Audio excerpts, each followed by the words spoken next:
They called her a maid, they mocked her, starved her, and made her sleep on the floor of her own father's house. But what they didn't know was that destiny was watching. Today, the girl they despised walks into a palace, wearing a crown they never imagined. This is not just a story. This is a testimony that no pain is wasted and no destiny can be destroyed. Stay with us, because this story will leave you in tears and remind you that your own story is not over. The night was thick with smoke and sorrow. In the middle of Sambisa forest, flames lit up the dark sky as a private jet lay torn apart, its metal body twisted like broken bones. The air smelled of fuel and fire. Among the wreckage, a small girl crawled out, her face streaked with soot, blood, and tears. Her hands shook as she gripped the dirt. She was only 11. Her name was Bisi. She called out for her mother, then for her father, but the forest answered with silence. The only sound was the crackle of burning metal and the cries of unseen night creatures. Her father's watch, shattered but still ticking faintly, lay in her tiny palm. She clutched it like a piece of him, her body trembling from fear and pain. Soldiers found her hours later, curled up beneath a tree, shivering in the cold night air. Her clothes were torn, her leg was bleeding, but she was alive. People would later call her lucky, the girl who survived when no one else did. But what is luck when your entire world dies in one night? Bisi's life should have ended there in that forest, but destiny was not done with her. That night, a seed was planted, a seed of sorrow, strength, and courage. One day, this broken child would rise again. One day, she would walk into palaces and command kingdoms, but for now, she was just an orphan, her tears mixing with the ashes of everything she once loved. Bisi was born into a world where her every cry was answered with love. Her father, Chief Femi, was a man of honor and vision, one of the richest men in Nigeria. He built a business empire that reached beyond Africa, spreading to China and America. Her mother, Elizabeth, was a picture of grace, her laughter warm, her embrace gentle. Their mansion in Victoria Island sparkled like a palace, its walls filled with music, joy, and love. For 11 years, Bisi lived like a princess. She had maids to care for her, tutors to guide her, and parents who adored her more than all the wealth they owned. Then came the crash. In one night, her life was stripped bare. After the funeral, her father's brother, Mr. Dennis, stepped forward, promising to raise her as his own. She will never lack anything, he swore before the family. But behind closed doors, greed spoke louder than family ties. Her uncle seized her father's wealth, signing documents and taking control of everything. The girl who once slept on silk sheets now scrubbed floors beneath shining chandeliers. Her days were filled with chores no child should bear. She polished her father's framed portrait while wearing rags, served food she was never allowed to taste, and slept on a thin mat in a servant's room that smelled of dust and loneliness. Her uncle's wife barked orders and insults, treating her like a stray dog. Her cousins, Sandra and Johnson, mocked her at every chance. "You're just a maid," they would laugh, their plates piled high with meals bought with her father's fortune. At night, Bisi clutched her mother's scarf, its perfume long faded, and cried silently until sleep came. No one came to tuck her in, no gentle hand wiped her tears. The house that once rang with laughter was now a place of cold walls and whispered cruelty. But even in this darkness, a small fire burned inside her. She saved every naira Sandra secretly gave her, hiding it in a crack in the wall. She prayed every night, believing her parents were watching over her. The world saw a forgotten orphan, but heaven saw a child chosen for greatness. Destiny had not forgotten Bisi. The mansion stood tall and proud, a silent reminder of the life Bisi once had. Golden chandeliers still sparkled above polished marble floors. Portraits of her smiling parents still hung on the walls, but those walls no longer felt like home. They felt like a prison. The same house that once rang with music and laughter now echoed with harsh commands and cruel laughter. Little Bisi, now a young teenager, moved quietly through the halls, barefoot, carrying a bucket of water heavier than her thin arms could bear. Her body obeyed, but her spirit was breaking. Her uncle, Mr. Dennis, sat like a king at the head of the dining table, enjoying the wealth her father built with sweat and sacrifice. His booming laughter filled the house as servants rushed to meet his every need. His wife, with a face as sharp as her words, treated Bisi worse than a stranger. "Wipe that table again, girl. Do it properly, she barked, glaring at her as if she wasn't family. Every insult was a dagger, but Bisi never talked back. She learned early that silence was her only protection. Dinner was torture. She cooked meals she could not taste and set tables she was not allowed to sit at. Her cousins, Sandra and Johnson, mocked her openly. "Maid," Johnson would shout, laughing while meat dripped from his fingers. Sandra, though kinder, stayed quiet under her parents' glare. Bisi stood in the corner, hands folded, hunger twisting her stomach while her family, her blood, feasted on her father's wealth. When they were done, leftovers were thrown at her like scraps meant for a dog.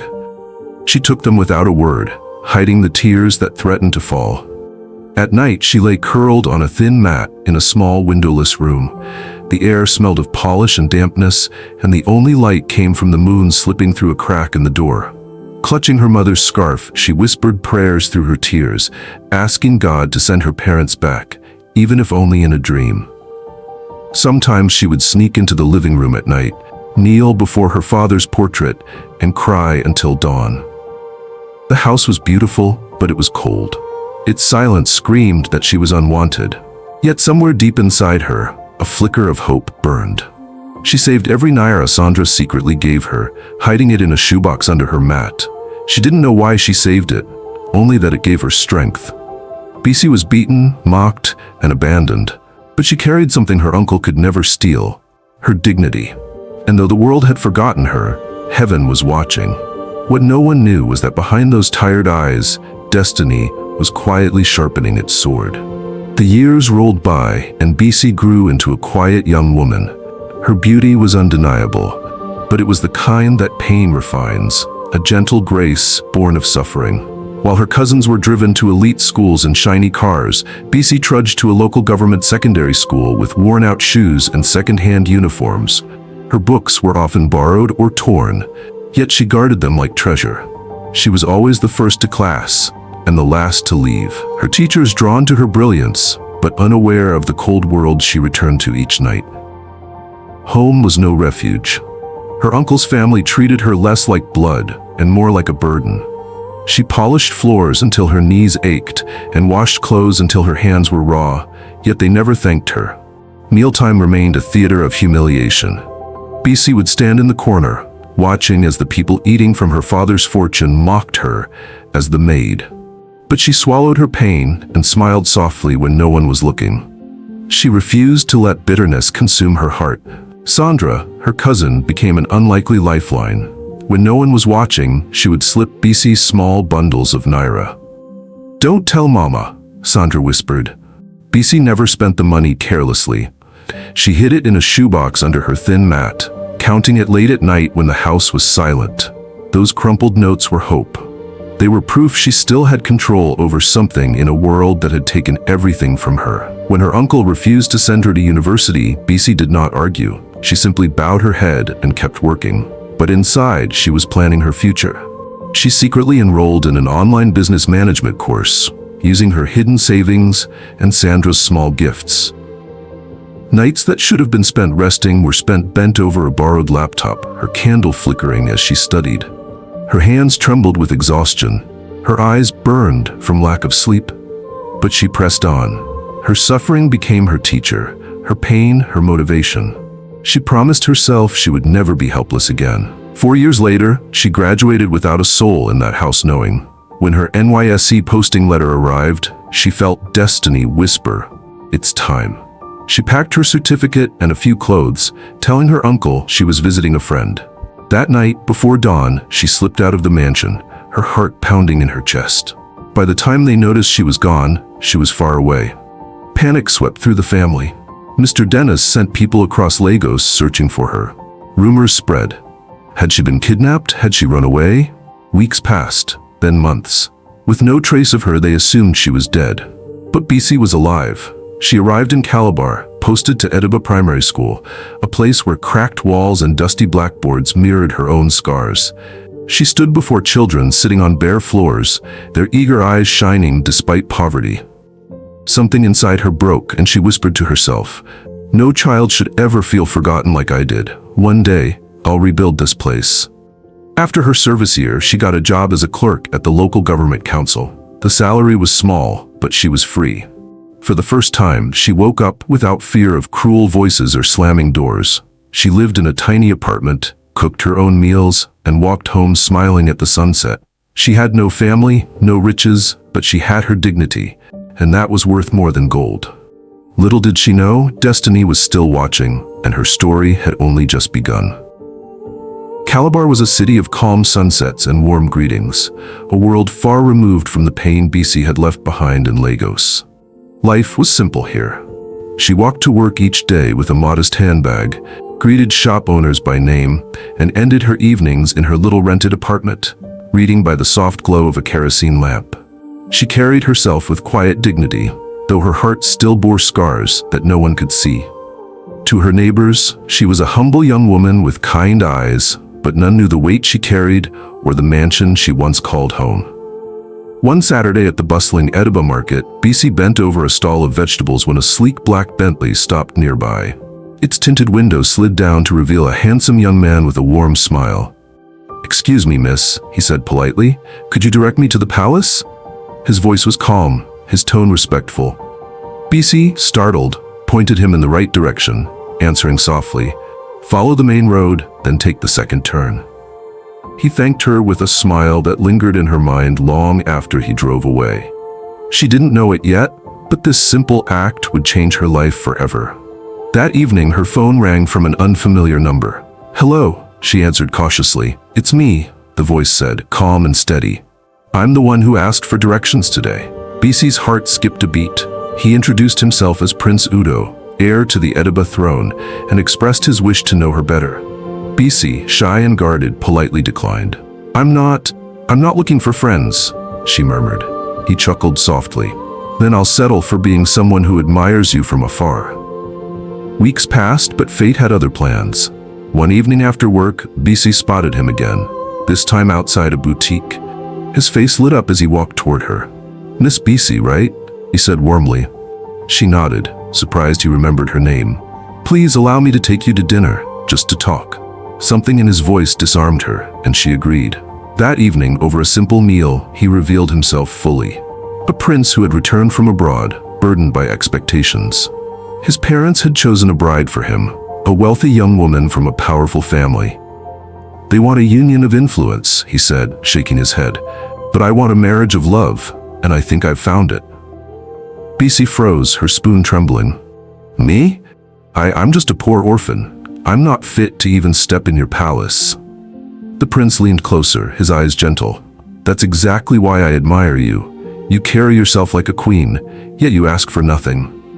His words made her chest tighten with emotions she couldn't name. She tried to smile but whispered, "I don't want to bring trouble to your family." He reached across the table and took her hand gently. "Let me worry about that," he said softly. Soon, he began inviting her to the palace, but their visits were not without tension. On her first visit, the queen's eyes widened in shock at the humble young woman her son had chosen. Sitting beside her was the elegant lady they had arranged for him to marry, a beauty adorned with jewels and designer clothes. The room was thick with judgment, but the prince's gaze never left Bisi. "This is Bisi," he introduced firmly, his voice calm but unshakable. That night, the arranged lady called him angrily, questioning his choice. The prince stayed silent, then ended the call, choosing to spend his evening on the phone with Bisi instead, laughing with her softly until she fell asleep. The whispers grew louder, nobles questioning his judgment, his mother worried about scandal, and the chosen lady's family insulted by his rejection. But Udo didn't care. He knew what he wanted, and he saw a strength in Bisi that no title or fortune could match. In her presence, he felt peace. In her smile, he saw the kind of love money could never buy. Bisi, still timid, often begged him, "Please, I don't want to cause trouble for you." He would always smile, holding her hands gently and reply, "There's no trouble in loving you. You are worth every storm." And so, while gossip spread and tension brewed, their bond only grew stronger. What Bisi didn't know was that their love story was already stirring kingdoms and inviting destiny closer. The same girl who once knelt before her father's portrait, crying silently in a dark room, was now sitting beside a prince who saw her worth. Fate had begun weaving its masterpiece. but neither of them could imagine the storm that was about to shake their world. The day Barrister Bola finally found Bisi, he froze in disbelief. She stood in front of him, dressed simply, her hair neatly tied back, her eyes humble yet filled with quiet strength. This was not the little girl he once knew. The heiress who used to run through marble hallways and sit on her father's lap as he read her bedtime stories. She had grown into a young woman shaped by pain, her dignity shining brighter than diamonds. The lawyer's throat tightened. "Bisi, child, I've been searching for you for years," he whispered. Bisi was cautious. She had learned not to trust easily. "You knew my father?" she asked softly. Tears welled in Bola's eyes. "Knew him? I was his right hand. He trusted me with his life and his will." He handed her an envelope filled with papers. "Your father's fortune, his companies, his empire, it is all yours. Everything was left in your name." Bisi's hands trembled as she flipped through the documents. The memories she had tried to bury came rushing back. Her father's laugh, her mother's gentle touch, and the cruelty she endured from the family that had sworn to love her. She broke down in tears, her sobs shaking the room. Barrister Bola sat beside her and placed a hand on her shoulder. "Your father knew his time might be short. He left everything in place for you. Your uncle, he betrayed him. He swore to protect you, but instead treated you like a servant. The law will not let this stand." His words were steady, but anger simmered in his voice. Bisi wept harder, ashamed of her pain, but unable to hide it. "I was nothing in that house," she whispered. "They made me feel like I didn't deserve to live." Bola's heart ached. "You are your father's child. You were never nothing."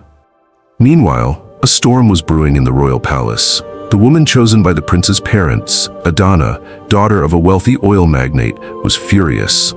She called Prince Udo almost daily, her tone sharp and accusing. "Do you have any idea what this is doing to my family's name? You humiliate us by choosing her?" she sneered. The queen tried to calm tensions, but the whispers in the palace grew louder. Powerful allies of Adana's family whispered of broken alliances and of shame. Still, Prince Udo remained unmoved. He looked Adana in the eyes one evening and said, "You can have the throne, Adana, but my heart, that belongs to Bisi, and nothing you say will change that."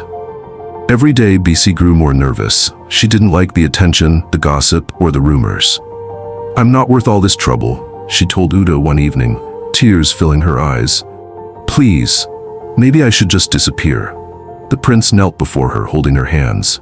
"Never say that. I have seen the world, Bisi. I've met princesses and heiresses, but none of them hold a candle to you. You are my choice." His voice was steady, his eyes unshakable. And though fear still gripped her heart, his words planted courage within her. While their love deepened, Bola moved quickly in Lagos. He gathered evidence, presented the will to a judge, and began legal proceedings to reclaim Bisi's inheritance. Quietly, he placed her under protection. Her uncle and his wife had no idea their carefully guarded secret was slipping through their fingers. Every day they sat in luxury, unaware that the maid they mocked was now holding the power to strip them of everything. Fate was moving, and soon, the world would know Bisi's name. But just when Bisi thought she had finally found love, a storm was brewing in silence. Behind closed palace doors, a powerful family plotted to take her place. They had the money, they had the influence, and they had a plan to destroy the orphan girl who dared to love a prince.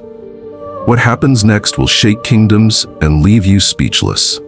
Whispers of scandal spread through the royal palace like wildfire.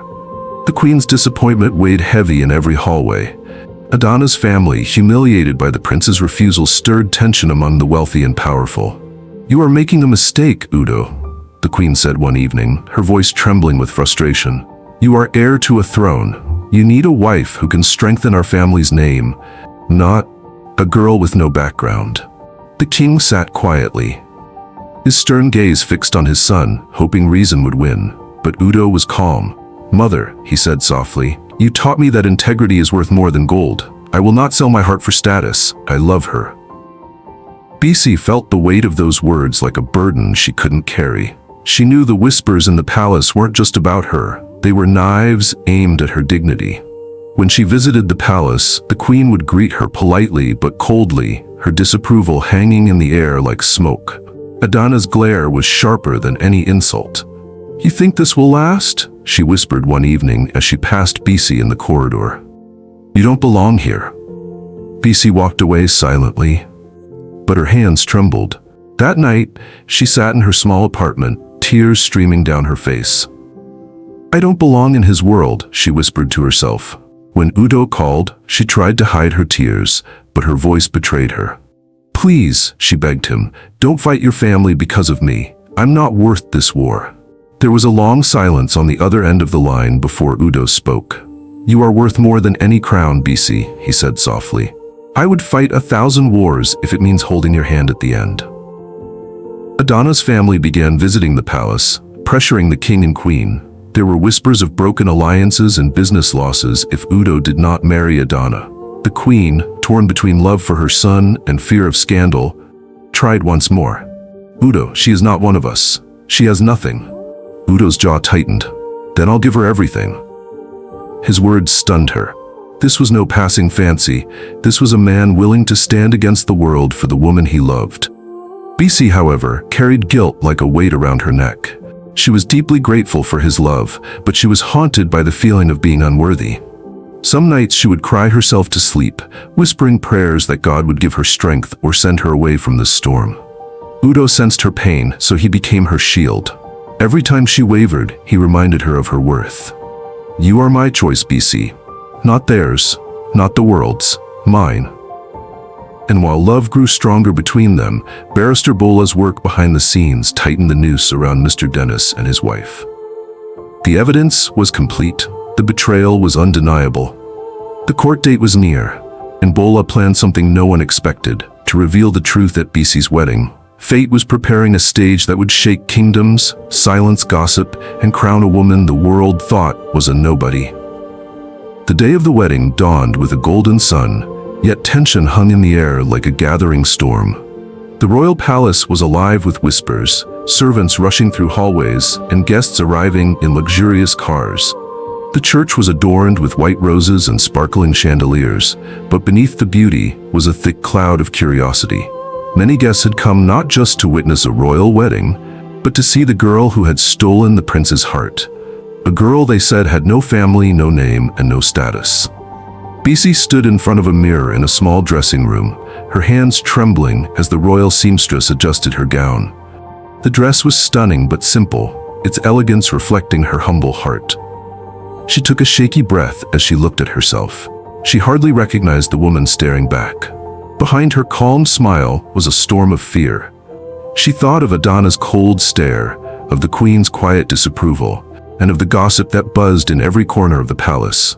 "Lord," she whispered softly, "if I'm not meant for this life, stop it before it's too late." But deep inside, something told her destiny was close. Meanwhile, in Lagos, Barrister Bola sat in a black SUV, his face tense as they drove toward the church.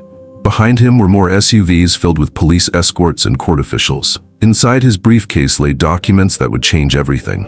A will signed by Chief Femi, proof of betrayal, and orders from the judge himself. Bola's heart pounded as he whispered a prayer. "Lord, let justice speak today." Inside the church, the tension was thick. Nobles sat stiffly, their eyes scanning the guests, whispering rumors. Adana was there too, sitting beside her parents, her face a mask of bitterness. The queen's expression was calm but unreadable, and the king looked weary, as if he knew a storm was about to break. Prince Udo stood at the altar, his face calm yet determined. He wasn't just marrying a woman, he was defying tradition and fighting for love. His eyes searched for Bisi as the music began. When Bisi entered, all whispers stopped. The crowd turned as she walked down the aisle, her simple beauty eclipsing the grandeur around her. Udo's heart swelled with pride. To him, she wasn't just a bride, she was his peace, his choice. He reached for her trembling hands, steadying her with a gentle smile. As the priest began the vows, everything seemed to pause. And then, the doors of the church burst open. The sound of footsteps echoed as black SUVs lined the entrance, their doors opening one by one. Armed security stepped in, followed by Barrister Bola, the judge, and Mr. Dennis with his family trailing behind, their faces pale. Gasps filled the church. Adana sat up straight. The queen's eyes widened, and Bisi's heart stopped. She tried to step back, but Udo held her hand tightly. "Don't move," he whispered softly. I'm here." The judge stepped forward, his voice echoing in the hushed room. "Forgive this interruption, Your Majesty, but what I have to say cannot wait. The truth must be spoken." Murmurs rippled through the crowd as Bola opened the briefcase, pulling out the will. Mr. Dennis and his wife dropped to their knees, tears streaming down their faces. The air grew heavy as secrets buried for years were about to be revealed. The judge's voice trembled as he began to read. By the will of Chief Femi, all assets, companies and estates are to be handed to his only daughter, Bisi. Gasps filled the hall. Some clapped hands to their mouths, others stared in shock. The queen nearly fainted. The king's eyes widened as he looked at Bisi with new respect. Adana's face turned pale, her confidence shattering. Bisi's knees gave way, but Udo caught her, holding her close as she sobbed uncontrollably. The girl they mocked, the girl they said had nothing, was the true heiress. The priest, shaken but smiling, cleared his throat and said, "Shall we continue?" The prince lifted Bisi's veil and kissed her trembling forehead. "I told you, my love," he whispered softly, "you are worth every storm." And as he slipped the ring onto her finger, the church erupted in applause. Destiny had spoken. The applause thundered through the church, but it could not drown the tears streaming down Bisi's cheeks. She stood at the altar, trembling as Prince Udo held her hand. She wasn't just a bride, she was a survivor, a living miracle whose story was unfolding before the world. The whispers that had mocked her were now silenced by the truth, and even the grand chandeliers above seemed to bow in awe. Gasps filled the hall when the judge revealed the will.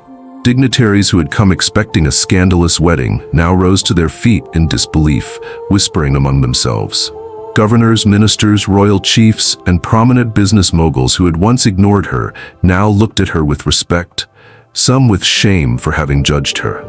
"This is incredible," one senator murmured. "The orphan girl, she's the heir?" Another dignitary, a longtime friend of Chief Femi, wept openly. "He told me his daughter would one day make him proud." He was right. The queen sat frozen, her hands trembling as she gripped the armrest of her chair. The king, his face stern but full of regret, finally rose. Slowly he approached Bisi and bowed his head slightly. "Forgive us, my daughter," he said softly. "We doubted you because of your rags. But today, I see your crown was always there." The queen followed, tears streaming down her cheeks as she embraced Bisi. "Welcome home, child. You are my daughter now." Prince Udo, standing tall, pulled Bisi close and kissed her forehead. "I told you, my love," he whispered, his voice breaking with emotion. "You are worth every storm, every fight, and I will never let you cry alone again." His words melted the tension in the room. The priest cleared his throat, his voice thick with emotion as he addressed the congregation.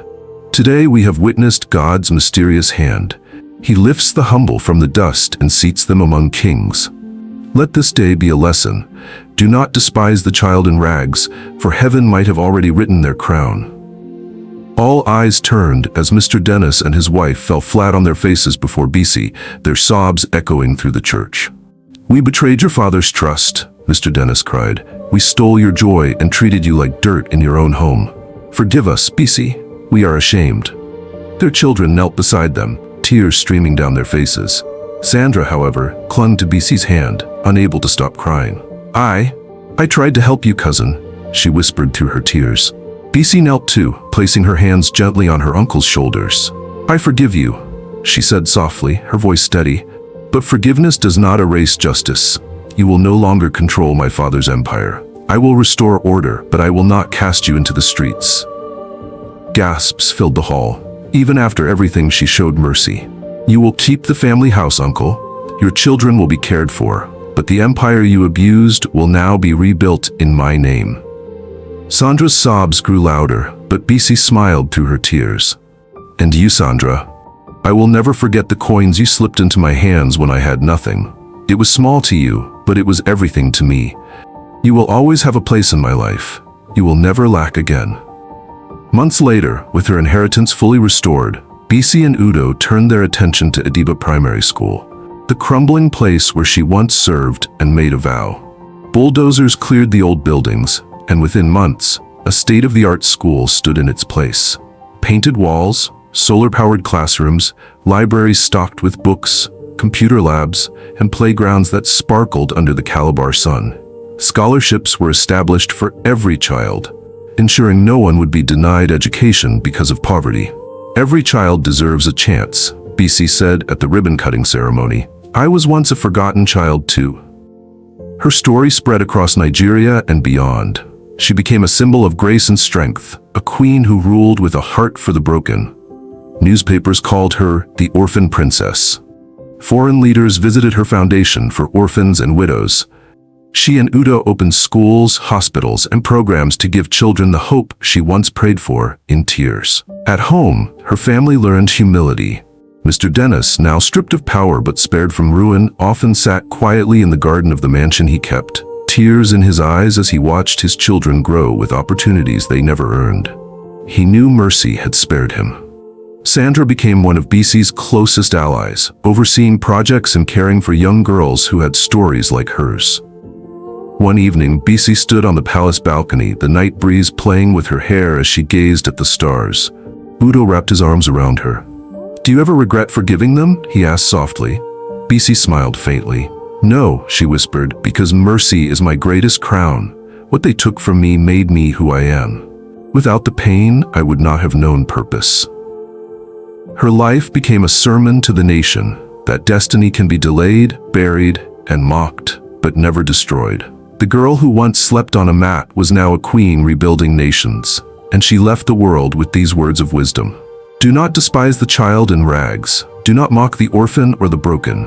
God writes stories in secret, and the one you trample today might be the one you kneel before tomorrow. Be kind. Mercy will always outshine power." Bisi's story reminds us all: never despise the broken, never mock the orphan, and never underestimate the quiet strength of someone the world has forgotten. Her pain became her crown, and her tears became her testimony. If this story touched your heart, don't let it end here. There are so many more stories waiting to heal, inspire, and remind you that your destiny is not over. Subscribe now to African Folktales by Lawrence James and turn on the notification bell. Join a family that believes in hope, forgiveness, and the power of true African stories. Because here, every story is a seed of destiny, and the next one might just change your life.